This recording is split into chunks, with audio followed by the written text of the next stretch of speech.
aku nanyain, kamu pernah mengalami kekerasan seksual? Tidak. Dia jawab tidak. Tapi ketika kita jabarin kekerasan seksual itu ada ini. Oh, aku pernah ngalamin di situ. Yang diketahui oleh santri itu biasanya kebanyakan itu ya tadi ada ukuduljen, ada kurotul uyun yang bentar, saya yang awam ini tidak tahu. ya. Diksi tentang vagina itu tidak boleh keluar. Oke. Itu bahasanya kaleng bodol. Wow. Itu kan. Nah, kalau diksi tentang penis itu dibilangnya tabu beduk. Katakanlah kata Gus Dur itu pesantren itu subkultur. Kalau subkultur berarti kita harus lihat juga kultur yang lebih besarnya apa. Ya.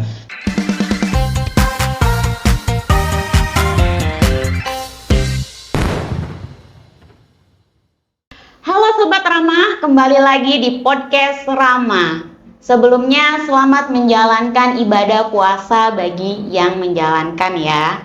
Pada kesempatan kali ini kita bakal bahas buku terbaru dari Ummah Ramah nih Sobat Rama. Judulnya Pesantren Seksualitas dan Kekerasan Seksual. Tapi sebelumnya jangan lupa support terus podcast kita dengan like dan subscribe. Di sini sudah ada Bapak Ocit. Halo Pak Ocit. Halo. Ada Ibu Asi. Halo Ibu Asi. Ketemu lagi. Ada Tencok. Ada Sofa. Dan yang terakhir ada Om Bram yang paling ganteng. Halo, makin cerah dia hari pertama puasa. Iya. Hari pertama puasa kelihatannya Sangat lolos ya. Lolos, Pak. Alhamdulillah. Gimana Sobat Rama di rumah? Puasa hari pertama semoga lancar semuanya ya. Amin. Oke, pertama-tama nih, aku mau nanya dulu ke Pak Ocit. Kenapa sih Pak harus ada tema pesantren dan mungkin bisa dikasih tahu garis besar isi bukunya? Oke, mungkin aku cerita kenapa Ummah Ramah kemudian menerbitkan buku itu ya. Nah, pada tahun 2020 kita kan sudah melakukan survei ya. Sudah melakukan survei secara kuantitatif. Surveinya kita lakukan secara tertutup ya. Kemudian sudah kita terbitkan dalam buku ini. Buku Bahaya Laten Kekerasan Seksual yang kita terbitkan tahun 2021. Nah, sebenarnya buku ini, buku Pesantren Seksualitas dan Kekerasan Seksual itu menindaklanjuti temuan kita di survei kuantitatif itu. Jadi kalau di sini kan hanya sekedar survei kuantitatif, kemudian dibagikan melalui Google Form secara tertutup kepada 175 alumni pesantren. Baik yang di Jawa, ada beberapa pesantren itu walaupun pesantrennya di Jawa, dia aslinya asli Riau ya. Jadi bisa dikatakan alumni pesantren yang ikut survei ini ya di seluruh pesantren yang ada di Jawa.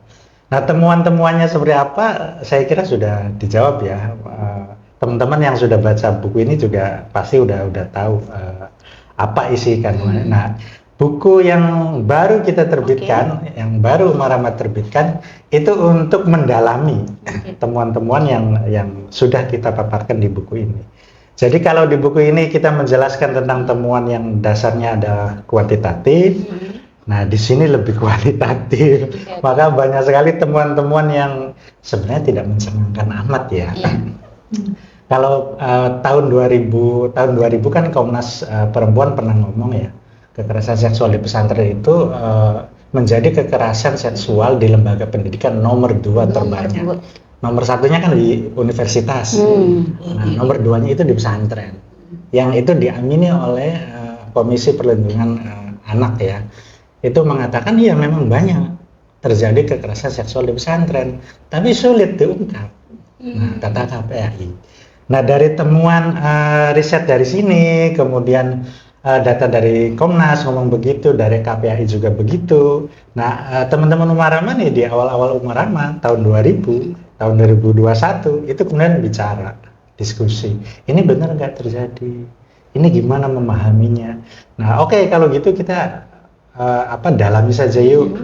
Nah, ini lewat survei, kemudian yang ini lewat penelitian kualitatif ya. Maksudnya kualitatif itu kita langsung turun ke pesantren, kita wawancara santri, kita wawancara alumni pesantren, kita wawancara pengasuh pesantren, dan antara penelitian lapangan kemudian kita lihat juga dengan sumber-sumber bacaan yang kita sudah punya. Nah, kemudian ini sebenarnya rampung tahun risetnya tahun 2020. Wow.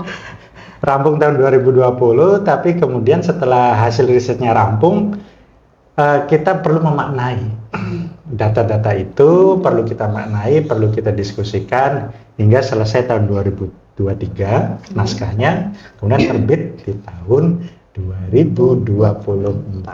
Jadi temuannya apa aja? Saya kira teman-teman peneliti ini punya banyak cerita ya, punya banyak cerita di mana saat dia turun ke lapangan apa sebenarnya yang terjadi. Kayak gitu sih pengantarnya. Berarti secara tidak langsung ini tuh merupakan penjabaran yang lebih dalam lagi dari buku ini ya gitu ya Pak ya? Dari buku ini. Dari buku ini. Jadi buku biru. Oke, mungkin kalau teman-teman Sobat Rama yang udah baca buku ini akan lebih paham lagi gitu, diperdalam lagi gitu pengetahuannya di buku yang selanjutnya. Buku lanjutannya itu Pesantren Seksualitas dan Kekerasan Seksual. Oke, tadi menarik banget tadi. Jadi masing-masing dari penulis ini tuh memiliki pengalaman-pengalaman berbeda ya Pak ya ketika melakukan penelitian. Karena langsung gitu to the point, langsung ke santri-santrinya satu persatu gitu ya. Iya, jadi tidak hanya santri ya salah satunya, kemudian alumni pesantren, kemudian pengasuh, kemudian pengadaan layanan, itu semuanya kita wawancara. Oke, wow, oke. Mungkin aku pengen ke TM Cop dulu nih. Mungkin ada nggak pengalaman gitu atau temuan menarik? Wah, apalagi Tencop ini mungkin kalau teman-teman Sobat Rama tahu ya teman-teman ya, adalah alumni dari pondok pesantren yang cukup lama pesantrennya gitu. Mungkin 12 tahun ya Cuma? Enggak, jangan nambah-nambah. Kayaknya di antara kita tuh yang mondoknya paling lama ya gitu. Jadi mungkin pengalamannya lebih banyak. Bisa diceritain Tencop? Kalau pengalaman dari maksudnya ikut penelitian ini sih banyak ya sebenarnya, kayak temuan-temuan yang berbeda dari penelitian survei itu. Kayak di penelitian yang pertama itu kan kayak jenis-jenis kekerasan seksual. Itu kan apa yang ada di situ pas kita wawancara langsung itu nggak keluar malah. Kayak misalkan aku nanyain, kamu pernah mengalami kekerasan seksual? Tidak. Dia jawab tidak. Tapi ketika kita jabarin kekerasan seksual itu ada ini. Oh, aku pernah ngalamin di situ. Berarti kan masih banyak teman-teman ya, khususnya di pesantren karena ini penelitian yang di pesantren yang belum tahu apa sih jenis-jenis kekerasan seksual itu. Mereka tuh hanya tahu ya itu yang kayak yang udah viral-viral aja kayak perkosaan, terus kayak begal payudara. Itu kan udah viral terus muncul di berita kan kekerasan seksual yang itu aja. Nah, kayak kalau misalkan kita di pondok itu kan sebenarnya banyak banget dan udah sangat menjamur dan dinormalkan kayak gitu, dan itu kita nggak pernah sadar yang ada di pesantren kalau itu kekerasan seksual. Makanya ketika nanyain baik ke alumni ataupun ke yang masih pesantren, ketika ditanyain kamu pernah mengalami kekerasan seksual tidak, mereka kebanyakan jawabnya itu enggak. Gitu. Jadi enggak nyampe kekerasan seksual itu apa, karena pemahaman tentang kekerasan seksual yang maksudnya yang kekerasan seksual, yang seksual itu apa itu enggak nyampe di kita gitu. Ada yang miss gitu ya? Iya, ada yang miss. Jadi untuk memahami apa sih kekerasan seksual kayak gitu, kayak yang di Komnas kan udah dijelasin kalau sweet itu masuk dalam pelecehan seksual. Nah, itu masih banyak yang menyangkal kalau sweet itu bukan kekerasan seksual. Apa hubungannya sweet dengan kekerasan seksual? Itu enggak. Mendobrak atau memahami bahwa itu bagian sesuatu yang membuat sebenarnya diri kita itu semakin kerdil gitu tuh. Maksudnya gimana kerdil? Kerdil tuh gini, Kecil-kecil. kerdil tuh jadi kayak mungkin ya ini kayak jadi dampak sebenarnya, kayaknya dinormalkan. Kerdil itu jadi membuat seseorang yang mengalami kekerasan seksual itu dia apa ya, kerdil tuh jadi merasa oh iya ya Kecil gitu, nggak ada apa-apanya, nggak baru ada di-sweet-sweet, apa-apa, baper baru gitu. di-sweet aja kok. Oh. Jadi kayak mengecilkan gitu, Mengecilkan. mengecilkan kekerasan seksual yang dianggap tadi itu tuh Iya. Iya. sesuatu yang ya udahlah candaan aja, dinormalkan Iya kayak gitu.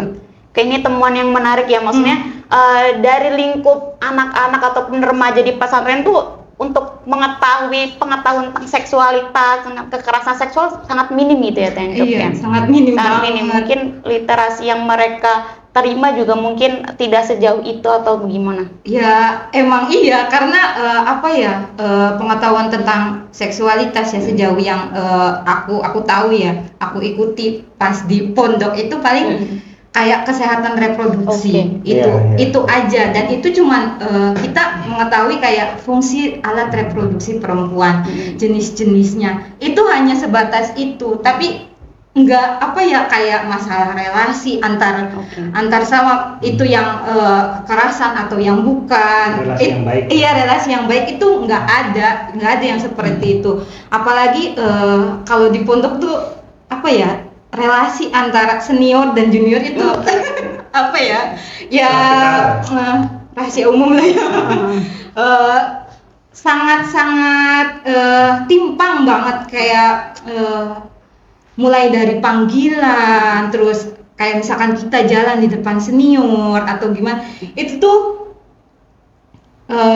beda banget lah kalau misalkan kita daripada yang di rumah ya, itu beda banget, sangat keseniorannya itu sangat gimana sih aku jelasinnya. Iya, ketika ditelisik lagi ternyata itu ada sangkut pautnya dengan Ada relasi kekerasan kuasa, ya. seksual dengan Gitu. relasi kuasa gitu ya. Oke.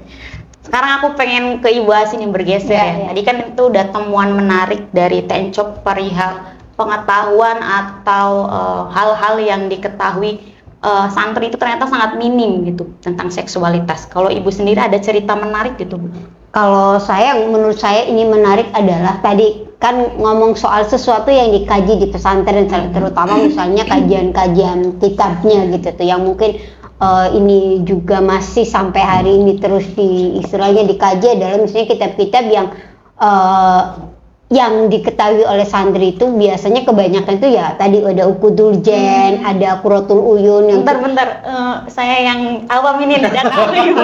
ya Ya mungkin sobat Rama di rumah juga yang belum tahu ya tentang kitab. Nanti Pak editor kasih putih. Iya, udah ya. Qurratul Uyun itu. kitabnya kayak gimana, tapi itu biasanya para santri itu mereka hanya tahu tentang seksualitas, tentang yang disebut dengan seksualitas itu seolah-olah hanya soal hubungan seksual.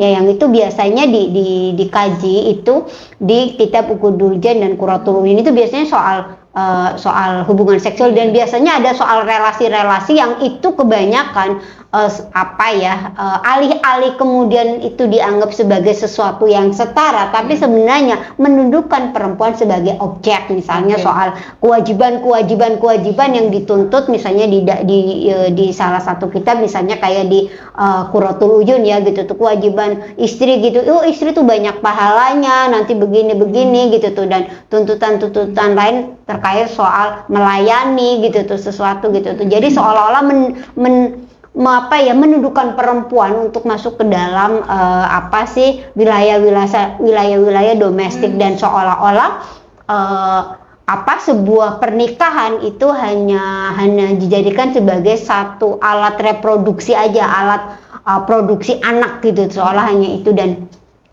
kajian-kajian ini sampai hari ini masih terus dikaji dan hanya itu gitu tuh. Dan ini menurut saya ini menjadi seperti seperti miskonsepsi. Jadi seolah-olah itu yang kodrat gitu tuh, dan seolah-olah kitab itu terus dikaji. Nah, ini yang kemudian temuan yang menarik saya temukan adalah yang saya ngobrol bareng sama pengasuh pesantren gitu tuh, itu adalah sebenarnya ada banyak sih kitab-kitab lain yang kemudian juga misalnya mulai ingin dikaji, misalnya kayak kitab-kitab yang misalnya yang ditulis oleh Kiai Fakih Abdul Qadir itu adalah terkait soal relasi kesalingan gitu kan, juga ada Asitin gitu, Asitin Al-Adilah itu juga menarik gitu. Tapi itu belum begitu populer ya, dan kadang-kadang tidak semua pesantren mengkaji itu gitu. Nah, balik lagi juga kadang-kadang sih yang mengajarkan juga ini siapa gitu tuh, tafsirnya itu seperti apa. Nah,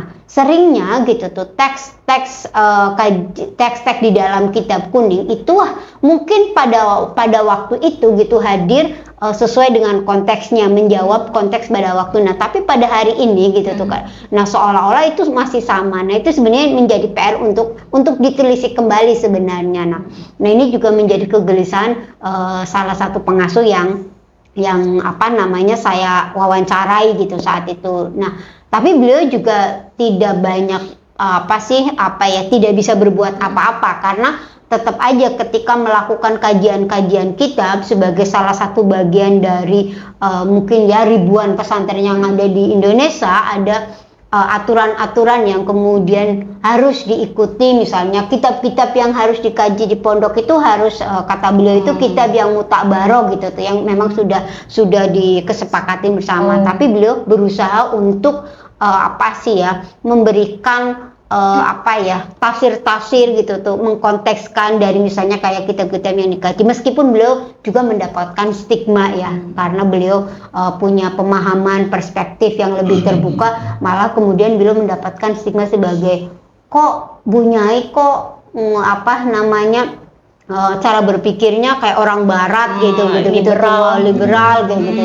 Nah, ini kemudian menjadi PR sendiri gitu. Terus beliau sih nah, tapi ini saya mau cerita juga, kadang-kadang di pesantren juga kan kita kadang-kadang ada kitab-kitab kayak Risalatul Mahid gitu terus Masailun Nisa gitu, kitab-kitab yang membahas tentang soal-soal keperempuanan. Ini juga kadang-kadang yang suka jadi masalah itu yang yang mengajarkan itu seorang ustadz yang menjelaskan. Sedangkan ini adalah pengalaman perempuan yang itu tidak dialami oleh laki-laki gitu. Kadang-kala ada miskonsepsi gitu ya. Dan juga kadang-kadang jadinya nggak ngalamin itu, jadi susah gitu. Nah, jadi si perempuan juga bingung gitu tuh mau ngomong gitu kan, nggak bisa seleluasa ini. Nah, ini mungkin ini juga mungkin ya.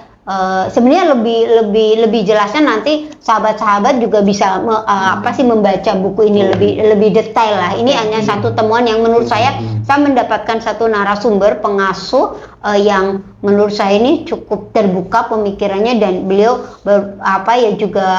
merasa punya harapan ke depan bahwa pesantren lebih maju ya gitu. Karena kekerasan seksual sebenarnya bukan hanya terjadi di pesantren terjadi di mana aja, tapi mungkin ya ada kekhasan tersendiri yang mungkin nanti Pak Oce juga bisa bercerita gitu tuh, sesuatu yang menarik yang membuat pesantren itu berbeda dengan lingkup lain tuh apa gitu tuh, ada hal apa itu juga mungkin bisa diceritakan. Tapi menurut saya Bunyai ini sangat terbuka. Itu sih. Berarti garis besarnya itu memang literasi tentang seksualitas yang diterima para santri itu sangat terbatas ya. Iya, betul karena banget. hanya sebatas mengkaji kitab-kitab kuning yang sudah ditentukan dari pesantren. Iya. Sedangkan kalau mau baca novel atau baca buku sendiri itu masih sulit gitu ya, kadang-kadang tidak diperbolehkan gitu, tidak boleh gitu tuh baca literatur lain selain kitab misalnya yang sudah ditetapkan, itu tidak boleh gitu. Nah, ini sebenarnya menjadi PR untuk memberikan hasanah baru, pengetahuan baru terhadap para santri agar mereka tidak menjadi korban ya, atau tidak mengalami kekerasan seksual dan tidak menjadi pelaku. Kadang-kadang kalau di pesantren yang unik itu jadi korban dan juga pelaku juga gitu tuh. Karena dirinya udah tertindas. Sampai merinding. Oke, lanjut ke Om Bram nih, yang udah lama juga mesantren ya. Terus akhirnya mandi coba. Ya, tapi sudah pernah mesantren kan? Masya Allah. Nah, akhirnya beliau tadi kan kita sudah bicara tentang bagaimana literasi di pesantren yang dari kitab kuning itu. Sebenarnya sih selain itu juga temuan kita itu bagaimana praktek di lapangan nih. Maksudnya cara hidup teman-teman santri gitu kan. Di pesantren itu setiap pesantren mungkin ya, atau bahkan semua pesantren itu memisahkan antara laki-laki dan perempuan. Jadi laki-laki dengan laki-laki semua, perempuan dan perempuan semua, pondok pesantren laki-laki dan pondok pesantren perempuan. Dan itu juga memberikan pengalaman tersendiri tentang seksualitas, bagaimana laki-laki menjadi seorang laki-laki dan perempuan menjadi seorang perempuan. Karena keterpisahan ini kemudian akhirnya laki-laki memandang perempuan juga tidak secara realitas ya, maksudnya kayaknya pasti bias bahkan. Asumsi ya. Karena yang muncul adalah asumsi. Setiap hari tidak bertemu dengan perempuan. Sebaliknya perempuan juga seperti itu gitu. Ya, satu sisi diksi tentang kekerasan seksualitas ini sangat baru ya bagi mereka, karena bukan termasuk literasi yang dikaji ya. Mungkin baru Umarama kali mungkin ya yang masif untuk mengkampanyekan KS di pesantren ini. Ya aku sih ngeliatnya gitu. Teman-teman yang lain itu kayaknya belakangan setelah rame itu kemudian pada melakukan kajian tentang kekerasan seksual di pesantren. Kalau kita kan memang dari awal-awal memang tentang KS di pesantren ini. Memang fokus di situ. Nah, selain hidup yang dipisah, di pesantren juga konsep tentang seksualitas itu sangat ditabukan ya. Saya mewawancarai bahwa narasumber saya mengatakan ya nggak mungkin ada tentang seksualitas di pesantren, karena dia menganggapnya bahwa seksualitas itu yang hubungan seksual aja. Kayak hubungan suami istri kayak gitu. Yang lain kayak tentang bagaimana saya merasa kangen sama perempuan, saya ingin dekat dengan perempuan, atau perempuan ingin dekat laki-laki, itu nggak ada, itu bukan seksualitas, dia biasa aja, pertemanan mungkin bisa dibilang kayak gitu ya, yang nanti pada akhirnya menghasilkan sebuah kekerasan. Nah, konteks itu terbukti saat narasumber saya berbicara, saat ngaji pun hal-hal tentang ketubuhan kita itu sangat ditabukan, kayak tentang membicarakan tentang menstruasi misalkan bagi santri perempuan itu diksi tentang vagina itu tidak boleh keluar. Itu bahasanya kaleng bodol. Wow. Itu kan. Nah, kalau diksi tentang penis itu dibilangnya tabu bedug. Jadi mereka belajar tentang ketubuhan mereka, bayangan mereka itu tentang tabu bedug sama kaleng bodol. Bukan masalah tentang organ ketubuhan. Hal itu yang membuat teman-teman santri juga ya roaming ya. Ada yang kalau yang mengerti tentang bahasa simbol kayak gitu mungkin langsung bahwa ini menyimbolkan ini. Tapi bagi yang omblong-omblongan aja, yang ngajinya sambil tidur, sambil ngiler gitu kan, atau sambil ngantuk, itu kan ya kedengar aja ya kaleng bodol sama tabu bedug yang dibahas. Itu ditemukan kan kayak gitu tuh. Jadi bahan cemoohan malah gitu. Jadi bahan melecehkan. Iya, jadi bahan-bahan seperti itu. Banyak ya temuan-temuan itu. Dan tentang KS juga, kenapa mereka itu tidak memahami ini ya, selain diksi dan ditabukan, mereka juga beranggapan bahwa kalau pesantren itu ya sebenarnya adalah menahan hasrat. Jadi menekan hasrat. Jadi nggak boleh ada hasrat tuh. Jadi di sisi lain kita belajar ilmu tentang agama, ya di sisi lain harus ada yang ditekan, apa hasrat. Nah, aku sempat bertanya, kemudian memang hasrat itu bisa ditekan ya, bisa ditahan ya? Apa nggak bisa melusut ya?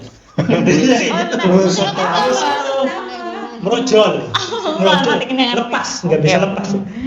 Karena menurut saya hasrat ya adalah bawaan dari kita, karena kita manusia itu pasti punya hasrat gitu. Itu sudah diciptakan secara kodrati bahwa kita punya hasrat. Kata mereka ya bisa, tapi kalau yang hasratnya melusut berarti mereka gagal. Pesantren begitu. Jadi menekan hasrat, menekan tentang seksualitas, menekan hubungan antar lawan jenis, itu tujuan pertama pesantren yang narasumber saya pahami gitu. Jadi banyak sekali lah teman-teman itu. Nih ada satu garis besar yang saya tangkap dari ketiga cerita ini tadi, ditabukan. Jadi si santri ini benar-benar bukannya nggak boleh atau gimana sih ya? Mereka tuh biar nggak ngerti atau itu suatu hal yang saru, atau nggak boleh dipahami atau bagaimana Pak? Maksudnya kenapa sebegitu ketatnya gitu seksualitas di pesantren atau sama santri itu sampai dikekang-kekang gitu? Ya sebenarnya pesantren itu kan bukan ruang budaya yang dia tidak berkaitan dengan ruang kebudayaan yang lebih luas ya. Katakanlah kata Gus Dur itu pesantren itu subkultur. Kalau subkultur berarti kita harus lihat juga kultur yang lebih besarnya apa. Ya. Dan antara pesantren dengan masyarakat secara umum itu bukan dikotomi yang dua-duanya terpisah. Gitu, ya. Jadi kita harus lihat masalah ketabuan membicarakan seksualitas. Ini kan sebenarnya bukan masalah yang ada di pesantren. Ini kan masalah masyarakat kita. Dan ini kita juga tidak bisa menyalahkan masyarakat. Diskursus seksualitas itu di barat aja muncul abad 19. Ya kan? Itu satu. Kemudian yang kedua, mana ada kemudian fakultas atau jurusan atau katakanlah kampus lah yang kemudian dia buka jurusan untuk mengkaji tentang seksualitas, ada nggak? Jadi praktis yang kita ketahui secara umum ya, tidak hanya di pesantren, tentang seksualitas itu dari mitos-mitos yang keliru tentang seksualitas. Nah, apakah anak-anak di pesantren juga menjadi korban mitos-mitos itu? Jelas. Kita di bagian dari korban ya. Jadi memang kita objek riset kita memang di pesantren, tapi sebenarnya ini gejala global. Mungkin tidak hanya di Indonesia sebenarnya. Jadi karena memang kita nggak serius untuk memahami ini ya. Maksudnya kita itu semuanya nggak serius. Kayak contohnya tadi teman-teman nyinggung literasi. Nah literasi ini kan kalau saya pahami acuan saya memahami kata literasi ini kan dari kitab Warokot ya. Jadi literasi ini saya pahami sebagai saat istilah, pengertian atau pengetahuan itu sesuai dengan pengalaman, dengan al-waqi'nya, dengan realitasnya itu sama. Jadi antara konsep, antara teori dengan realitasnya itu sama. Itu menurut saya baru literasi. Nah sekarang seksualitas, kalau literasi seksualitas itu pengetahuannya sudah dapat, ya kan? Pengertiannya sudah dapat, definisinya udah tahu. Tapi apakah saat itu terjadi pada tubuhnya dia, kemudian dia ngerti? Oh ini ya. Kan enggak. Jadi kenapa kita katakan literasi seksualitas? Jadi antara definisi, antara pengetahuan tentang kekerasan seksual, tentang seksualitas, itu kalau dialami sama tubuh, itu tubuh bisa memahami, pikiran bisa memahami. Oh, yang saya alami itu kekerasan seksual. Nah itu kan sulit gitu. Sulit itu. Yang tadi dikatakan oleh Encok, itu benar. Sekalipun misalnya di pesantren itu giat melakukan seminar, pelatihan, ngaji tentang katakanlah kekerasan seksual, tentang kesehatan reproduksi, tentang fisiologi tubuh, tentang pengenalan diri, tentang tubuh lah katakanlah. Kalau antara teori, antara konsep dengan pengalaman itu tidak antruk itu mau pelatihan berapa tahun, saya kira kalau kekerasan seksual terjadi tetap santri tidak bisa paham. Jangankan santri ya, kita aja. Itu sering tahu bahwa yang terjadi sama kita itu kekerasan seksual itu lama minta ampun. Nunggu berapa puluh kita itu tahun. yang udah katakanlah ikut pelatihan ini, ikut sekolah ini, ikut gerakan ini, itu untuk mengakui bahwa saya ngalamin itu sulit. Nah, waktu kita tanya ke teman-teman pesantren maupun alumni, saat kita tanya, apakah sampean ngalamin kayak gini? Kalau untuk menunjuk peristiwa itu pada orang itu bisa. Tapi untuk mengatakan saya ngalamin itu susah. Tanya aja sama Cot aja balik deh. Maksudnya teman kita di lapangan kayak gitu ya. Teman kita di lapangan kan itu, sehingga menurut saya ya buku ini harus dibaca.